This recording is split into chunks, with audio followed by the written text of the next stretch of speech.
Hello बच्चों, कैसे हैं आप बच्चों। आज हम पढ़ेंगे क्लास नाइन्थ हिंदी क्षितिज के अंतर्गत चैप्टर नंबर 12 लखनवी अंदाज। और इसके लेखक हैं यशपाल। तो आइए शुरू करते हैं पाठ। और सबसे पहले हम आपको यहाँ पर बताएंगे लेखक का जीवन परिचय, उसके बाद पाठ का सारांश और अंत में पाठ से संबंधित प्रश्नों के उत्तर भी। तो चलिए हो जाएं तैयार, आप भी हमारे साथ पढ़ें लेखक का जीवन परिचय।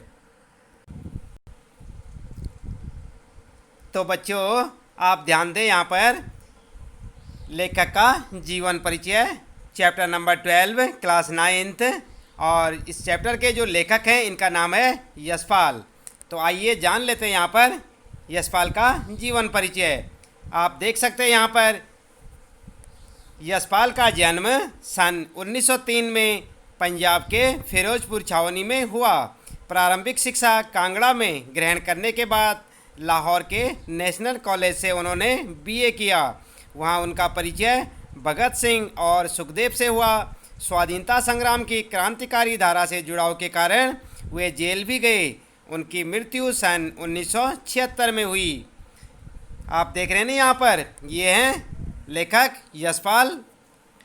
इसके बाद आइए पढ़ लेते हैं यहाँ पर यशपाल की रचनाओं में आम आदमी के सरोकारों की उपस्थिति है। वे यथार्थवादी शैली के विशिष्ट रचनाकार हैं।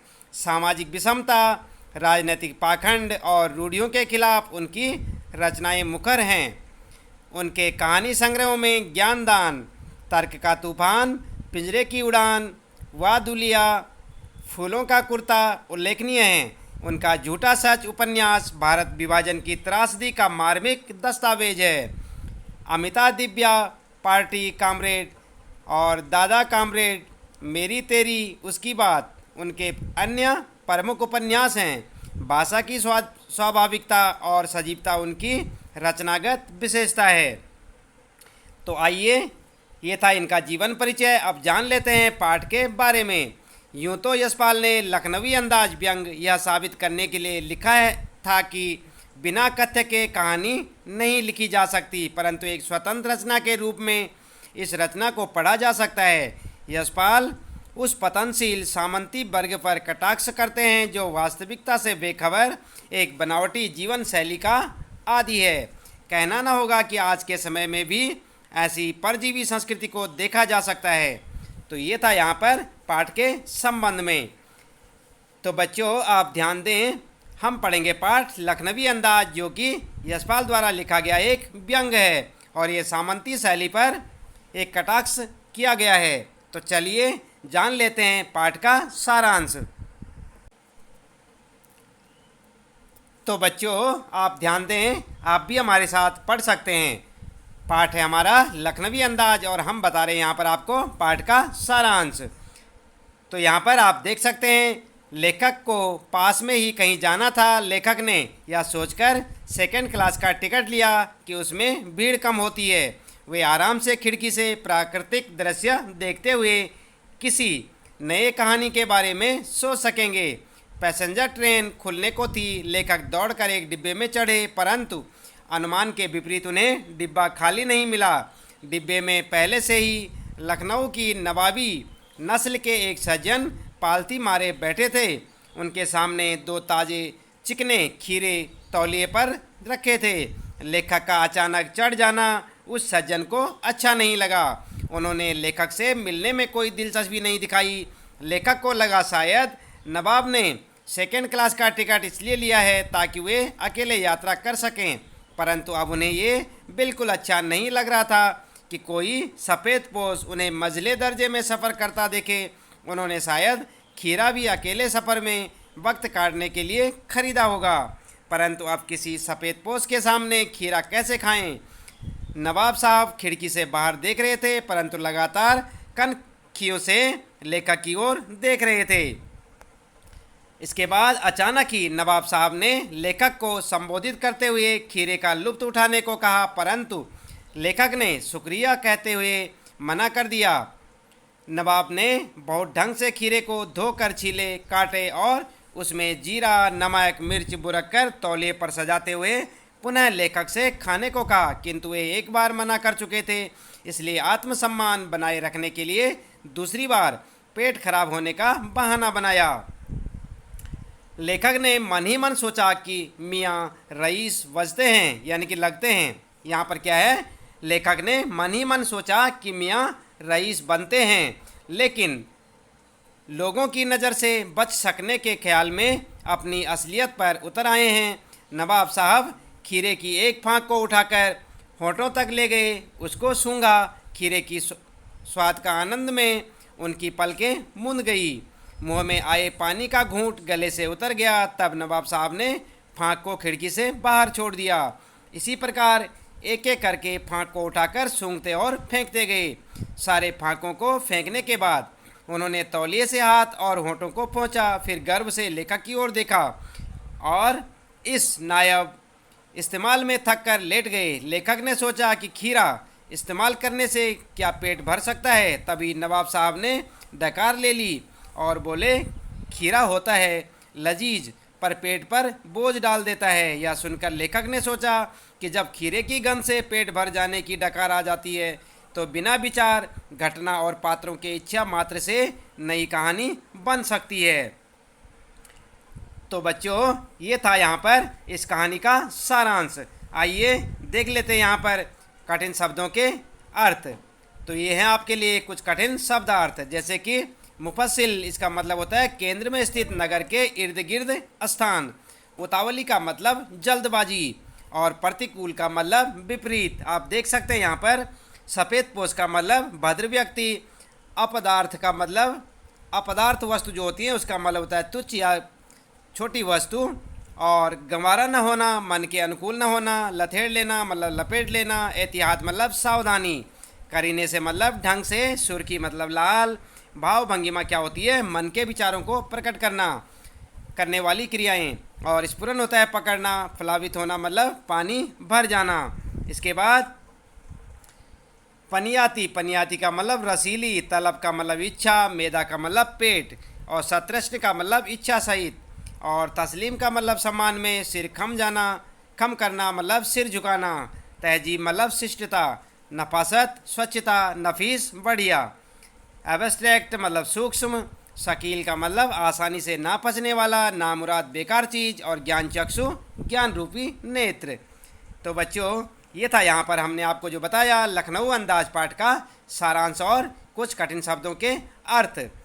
उम्मीद है कि आपको पाठ का सारांश अच्छे से समझ आया होगा और आप इस पाठ को अच्छे से याद भी कर सकते हैं। इसके बाद आइए देख लेते हैं पाठ से संबंधित प्रश्नों के उत्तर भी। तो बच्चों, आइए देख लेते हैं अब इस पाठ के संबंधित प्रश्नों के उत्तर। तो यहाँ पर पहला प्रश्न आपके लिए, लेखक को नवाब साहब के किन हाव भावों से महसूस हुआ कि वे उनसे बातचीत करने के लिए तनिक भी उत्सुक नहीं हैं। तो आप क्या उत्तर लिखेंगे? उत्तर होगा, लेखक के अचानक ट्रेन के डब्बे में कूद पड़ने से नवाब साहब की आंखों तथा मुख पर उनके एकांत चिंतन में खलल पड़ जाने के चिन्ह और असंतोष दिखाई दिया। ट्रेन में लेखक के साथ बातचीत करने के लिए नवाब साहब ने कोई उत्सुकता प्रकट नहीं की और न ही उनकी तरफ देखा। इससे लेखक को स्वयं के प्रति नवाब साहब की उदासीनता का आभास हुआ। इसके बाद दूसरा प्रश्न आपके लिए, नवाब साहब ने बहुत ही यत्न से खीरा काटा, नमक मिर्च बुरका, अंततः सूंघकर ही खिड़की से बाहर फेंक दिया। उन्होंने ऐसा क्यों किया होगा? उनका ऐसा करना उनके कैसे स्वभाव को इंगित करता है? तो आपका उत्तर होगा, नवाब साहब द्वारा दिए गए खीरा खाने के प्रस्ताव को लेखक ने अस्वीकृत कर दिया। खीरा खाने की इच्छा तथा सामने वाले यात्री के सामने अपनी झूठ साख बनाए रखने की उलझन में नवाब साहब ने खीरा खाने की सोची, परंतु उसे तुच्छ दिखाने के इरादे से नवाब साहब ने खीरा सूंघकर बाहर फेंक दिया। नवाब के इस कार्य से ऐसा प्रतीत होता है कि वे दिखावे की ज़िंदगी जीते हैं और अपनी रईसी सिद्ध करने के लिए वे कुछ भी कर सकते हैं। इसके बाद तीसरा प्रश्न है, बिना विचार, घटना और पात्रों के भी क्या कहानी लिखी जा सकती है? यशपाल के इस विचार से आप कहाँ तक सहमत हैं? तो यहाँ पर आपका उत्तर होगा, हम लेखक यशपाल के विचारों से पूरी तरह सहमत हैं। किसी भी कहानी की रचना उसके आवश्यक तत्वों यानी कि कथा वस्तु, घटना, पात्र आदि के बिना संभव नहीं होती। घटना तथा कथा वस्तु कहानी को आगे बढ़ाते हैं। पात्रों द्वारा संवाद कहे जाते हैं। कहानी में कोई न कोई विचार, बात या उद्देश्य भी अवश्य होना चाहिए। ये कहानी के आवश्यक तत्व हैं। इसके बाद चौथा प्रश्न आपके लिए,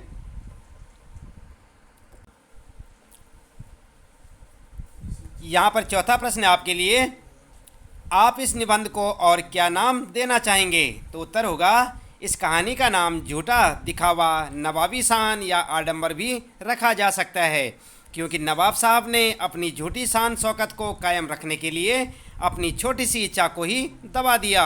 साथ ही यह उनके नवाबी स्वभाव, सामंती वर्ग की बनावटी जीवन शैली व झूठे प्रदर्शन के भाव को भी दर्शाता है। इसके बाद बच्चों बात करते हैं यहाँ पर रचना और अभिव्यक्ति की। तो आप देख सकते हैं यहाँ पर 5.1 जो आपका क्वेश्चन नंबर है, नवाब साहब द्वारा खीरा खाने की तैयारी करने का एक चित्र प्रस्तुत किया गया है। इस पूरी प्रक्रिया को अपने शब्दों में व्यक्त कीजिए।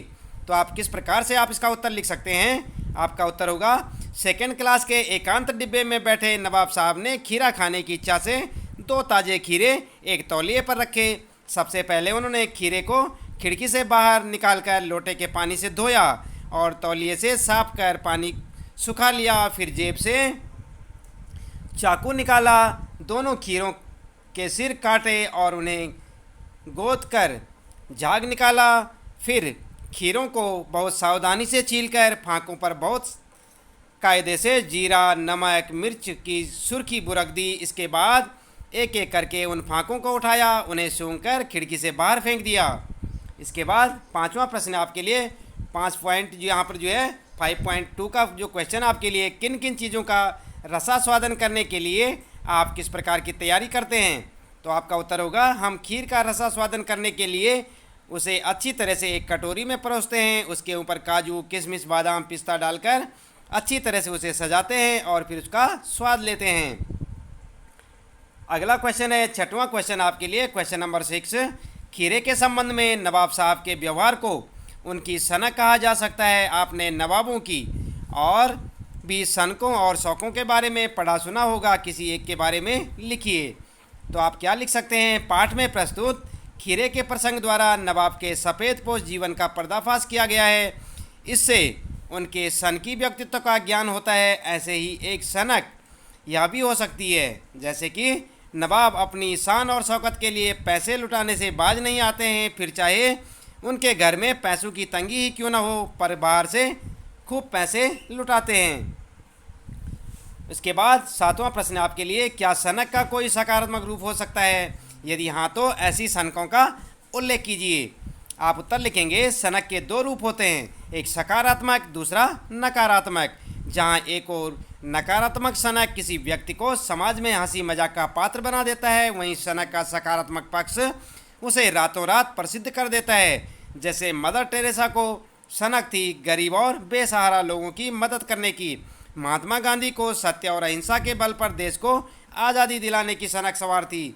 महात्मा बुद्ध की सत्य को खोज करने की सनक थी, उन्हें गौतम बुद्ध का दर्जा दिला दिया। इसके बाद आइए बात करते हैं भाषा अध्ययन की। तो 8वां प्रश्न आपके लिए, इसमें निम्नलिखित वाक्यों में से क्रियापद छांटकर क्रियाभेद भी लिखिए। आप देखिए यहाँ पर पहला नंबर है, एक सफ़ेद पोश सज्जन बहुत सुविधा से पालती मारकर बैठे थे। तो यहाँ पर क्या होगा? क्रियापद शब्द कौन सा होगा? बैठे थे, और जो कि अकर्मक क्रियापद शब्द है। दूसरा होगा, नवाब साहब ने संगति के लिए उत्साह नहीं दिखाया। तो यहाँ पर जो है क्रियापद क्या है? क्रिया क्या है? दिखाना, यानी कि दिखाया, जो कि एक सकर्मक शब्द है। क्रियापद क्रिया कौन सी है? सकर्मक क्रिया। इसके बाद थाली बैठे कल्पना करते रहने की बात की पुरानी आदत है। तो यहाँ पर कल्पना करना क्या है? एक अकर्मक क्रियापद शब्द है। और इसके बाद अकेले सफ़र का वक्त काटने के लिए ही खीरे खरीदे होंगे। तो यहाँ पर आप ध्यान दें, उत्तर होगा यहाँ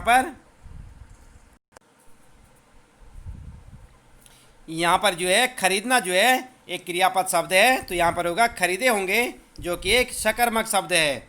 उसके बाद खीरों के सिरे काटे और उन्हें गोदकर झाग निकाला।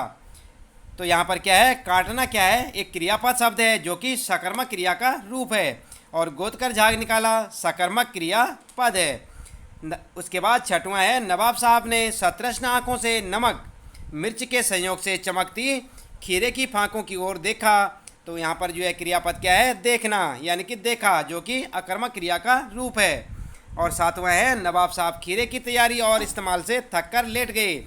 तो यहाँ पर लेट जाना एक क्रिया है, और यहाँ पर ये होगा अकर्मक क्रिया का रूप। आठवां है, जेब से चाकू निकाला, और निकालना क्या है, क्रिया है, जो कि सकर्मक क्रिया है, चाकू को निकाला। तो यहाँ पर जो है ये एक सकर्मक क्रिया है। तो बच्चों, इसी प्रश्न के साथ यहाँ पर आपके पाठ से संबंधित यहाँ पर प्रश्न जो है पूरे समाप्त होते हैं। उम्मीद है कि आपको इस पाठ के प्रश्नोत्तर जो हमने आपको बताए अच्छे से समझ आए होंगे। आप अन्य पाठों को इसी प्रकार देखने के लिए, उनके प्रश्नोत्तर जानने के लिए, सारांश आदि, भावार्थ आदि, गद्यखंड और काव्यखंड दोनों खंडों में जानने के लिए चैनल को सब्सक्राइब करें और लगातार आने वाली हमारी प्रत्येक वीडियो को देखते रहें। इसके लिए आपको बेल आइकन को दबा दें आप, ताकि आपको प्रत्येक आने वाली नई वीडियो की नोटिफिकेशन भी मिलती रहे। तो बच्चों, आप ध्यान दें, आज हम पढ़ रहे थे क्लास 10th का गद्य खंड के अंतर्गत चैप्टर नंबर 12 लखनवी अंदाज, जिसके जो लेखक थे यशपाल थे, और एक ये व्यंग्यात्मक जो है लेखन था। इसके साथ ही हम आपसे कहना चाहेंगे कि आप इसी प्रकार से अन्य पाठों को देखने के लिए चैनल को सब्सक्राइब अवश्य कर दें। आज के लिए इतना काफ़ी है। आपका दिन शुभ हो।